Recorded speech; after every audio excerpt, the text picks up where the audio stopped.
At the beginning of the 20th century, those who practiced medicine were not the professionals we know today, as frontier doctors were little more than folk healers.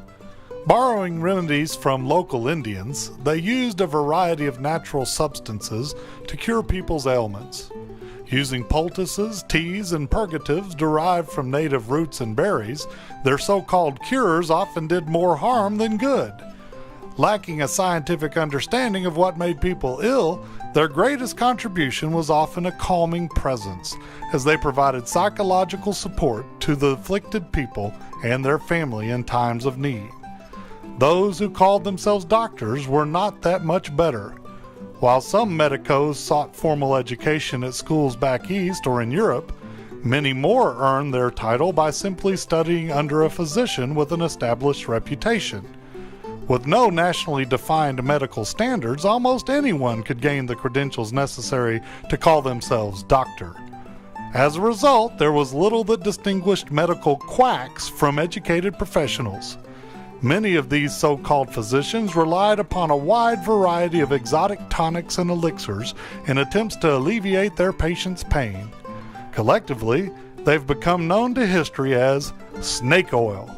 In many cases, these painkillers were narcotic or opium-based liquids that made patients forget their ailments rather than actually cure them.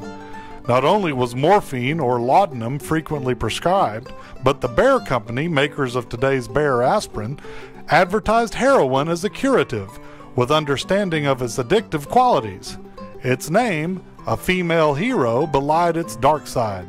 Few of these early medicines were as well known as Lydia Pinkham's vegetable compound. Claiming to cure all varieties of women's ailments, it offered only vague hints of treatable symptoms and even vaguer suggestions of what actually went into the bottle. This would all soon change, as so-called muckraker journalists exposed the ills of an emerging modern society. Medical quacks peddling their ersatz cures were among the first targets. By 1905, fraudulent remedies and their purveyors were exposed by those who sought higher standards for both medicines and medical doctors. With the emergence of the American Medical Association and the Texas State Medical Association, the frontier snake oil salesman would soon disappear, replaced by modern professionals who use science and true medicine to heal their patients.